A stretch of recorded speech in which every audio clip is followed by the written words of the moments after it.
Okay, so we will proceed now sa slides natin, no? So before we continue, what is email marketing? So email marketing is a way to communicate to your customers through email. So gumagamit tayo ng isang system, no? Isang software or isang service wherein pwede tayong mag-send ng email automatically or manually sa lahat ng customers natin using their email as a way to communicate to them. So ganun yung email marketing. So but before we proceed to email marketing, papakita ko muna sa inyo kung gaano kahalaga yung email marketing, no? Sa buong mundo, no? 25% ng mga tao ay mayroong email, and 3.2 billion email accounts ang meron sa buong mundo. And every year, merong 90 trillion na nasa-send na email sa buong mundo uli yun. So, napakalaki ng statistics, no? Makikita mo, 25% pa lang ng mga tao merong email, pero ganun na kalaki, karami na na-send every year, merong 90 trillion. So, sa lahat ng businesses, ang email marketing ang ginagamit nila na paraan para mai-promote nila yung product or service. And sa buong businesses, there are 81% of them are using email marketing. Another stat, of all businesses, there are 57% ang gumagamit ng press release, no? So para siyang news siya, pwedeng pwedeng i-print sa news or pwedeng online news. So press release. And sa lahat ng business, 68% of them are using SEO. So what is SEO? SEO is search engine optimization, wherein ino-optimize yung blog mo or Facebook mo or YouTube mo para whenever someone is looking for a product or service, makikita makikita yung content mo sa Google search engine. Yun ang ibig sabihin ng SEO. And of all businesses, 10% of them are using TV advertisement. So sa ngayon, mababa na talaga yung gumagamit ng TV advertisement. So halos lahat pumupunta na sa online marketing, no? So makikita mo, napakarami ng mga business. 81% of them are using email marketing. So I think dapat mambisan mo na to, no? If you are a business owner or you are promoting you are an affiliate promoting other products or services, pwede mo nang gamitin tong type of marketing. Excuse me. So what are the benefits of using email marketing? Unang-una, dahil nakuha mo na yung contact nila, yung email nila, your customer will they will keep coming back to your if you're a blog, website, or you have a Facebook. Babalik sila kasi nagsisend out ka ng newsletter. Let's say yung newsletter mo, you are sending a newsletter weekly, monthly, or daily. So kahit kung anong strategy mo, but ang kahalagaan excuse me, ay yung consistency. So if you are sending your newsletter every week, so every week magpadala ka. Why? Because it builds relationship, it builds trust, it builds credibility to your prospects or your clients. Okay? Another benefits of using email marketing is it helps you build a tribe or raving fans that loves kung ano yung offer mo of what you are offering. Why? Kasi when you are sending out newsletter and you are providing value, hindi lang kasi when we send out letter, hindi lang laging promote. We provide value. Yung sabihin value, we provide some information, let's say free ebook, free audio training, free video training, wherein magbe-benefit, may matutunan yung clients mo. And once na may natutunan sila coming from you, ay you build a tribe or raving fans, because every time na mag-send out ka ng mail, bubuksan nila yan kasi alam nila na there's something yung na that will benefit them. So yun ang kagandahan ng email marketing. So another benefits of email marketing is it allows you to send latest news from your business or allows you to keep them updated. So let's say may bago kang produkto, no? Maliban dun sa yung company nag-produce ang another product, pwede mo agad i-send to. Pwede kang mag-mail blast informing your clients or your kung sino may nakasubscribe sa'yo, malalaman agad nila excuse me, na yung latest news about your product or services, no? So ina-update mo sila. Another benefit or benefits ng email marketing is kagandahan nito, while you are promoting your product or services and may nakita kang ibang product or service na pwede rin makatulong sa kanila, pwede mo rin i-promote sa email mo. And once pinopromote mo siya, dahil affiliate ka ng product na yon, you earn a commission, no?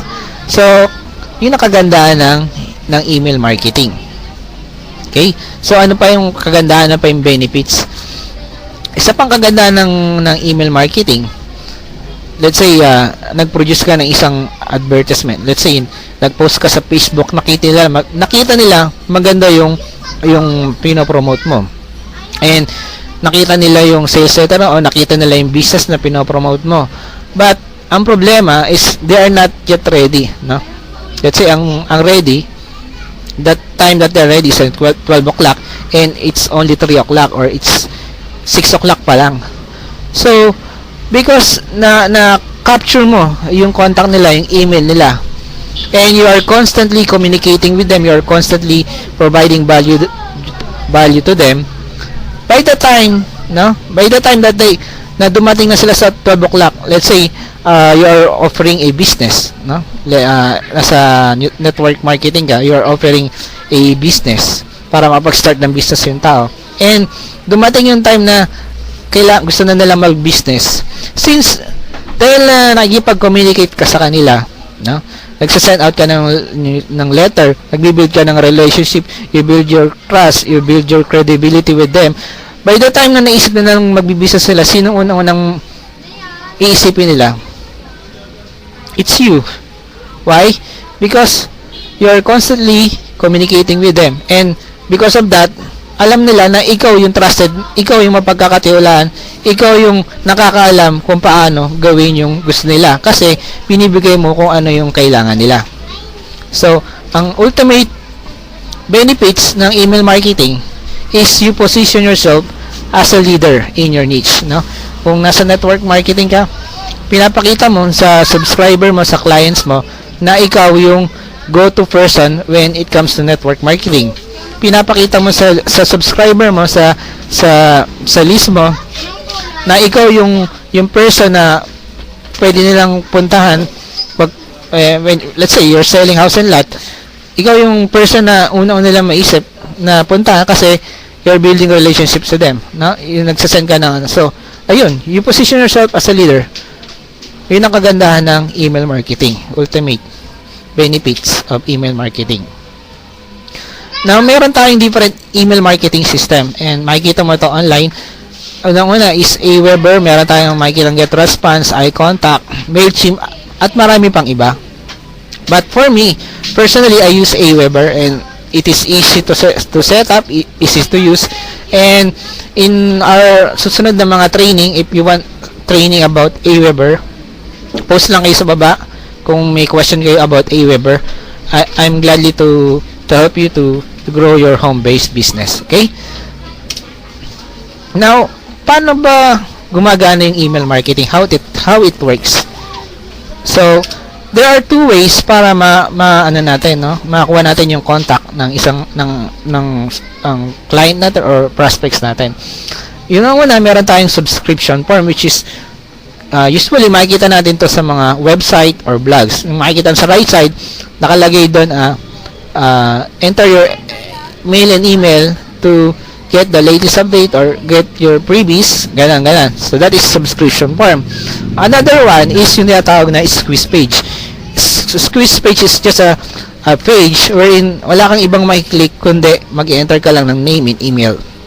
So that are two ways para makuha mo yung contacts nila. Okay? So paano ba yun? Paano gumagana? So, let's say meron kang Facebook, meron kang blog, may website ka, may YouTube ka. Sa Facebook, sa blog, sa website, pwede mo dong ilagay yung subscription form. Okay? Pwede ka rin maglagay doon ng squeeze page. Now, in our later training, papakita ko sa inyo kung paano yun. And pagdating nila doon, no, nakarating sila sa blog mo, nakarating sila sa Facebook mo, and they click doon sa let's say may advertisement ka, and let's say nilagay nila yung name and email nila, and mapupunta sila dun sa tinatawag natin na autoresponder. Sinabi ko sa inyo kanina na Aweber, ganyan, papasok sila dun. So once pumasok dun, yung email mapupunta dun sa autoresponder, which is a database ng lahat ng emails ng mga prospects mo or ng mga subscribers mo. And what will happen now dun sa user, no, na nag-enter ng name and email nila, they will be redirected to another page, which is we call thank you page. Okay? And dun naman, dahil nakuha mo na yung email nila, meron ka dun sa autoresponder na excuse me, newsletter. Yung newsletter, pwede mo siyang i-send out weekly or daily or monthly, and pwede mo siyang i-set up na once na merong nag-subscribe sa'yo, pwede mo nang i-set up to week 1, week 2. So magiging automatically they send out automatically newsletter. So yun ang kaganda ng newsletter. Ang another one is yung manual, wherein kung meron kang meron kang ipopromote na affiliate or bagong launch na product, pwede mong isend yan through manual. Okay? And excuse me, inubo ko. Doon naman sa thank you page, pupunta sila sa thank you page. Now when nakarating sila sa thank you page, pwede yung thank you page, or kung meron kang pyramis, no, usually ganito ang nangyayari, no, para makuha mo yung email ng subscriber mo, you in exchange of their email, meron kang binibigay na value, binibigay ka sa kanila. Let's say free training, free ebook, free video training, mga ganun. So and when they see that those training is valuable, they will opt in, no? They will give their name and email, and that is mapupunta na sa'yo, makaka-capture mo na yung name and email nila. Okay? So ganun. So for example, anong pwedeng yung example? If you're selling a house and lot, free training on how to choose the best house and lot for you, parang ganun, kung ano yung tingin mo beneficial, makatulong. Kung nasa network marketing business ka, no, network marketing ka, o kaya free training how to market your home-based business, or anything na sa tingin mo makatulong sa kung sino man yung client mo. Okay? So ganun yung proseso kung paano gumagana yung email marketing. Now, I hope na may natutunan kayo dito, and on my next training, just leave a comment below kung ano yung gusto niyo matutunan about email marketing. So you could visit my blog at edwinpineda.net, and you can also visit our fan page, Edwin Pineda Business, sa Facebook, and you could also subscribe to my YouTube channel, Edwin Home Business Dad. Okay, so that's all for now, and Have a great day, everyone. We'll see you again on my next video training. Bye.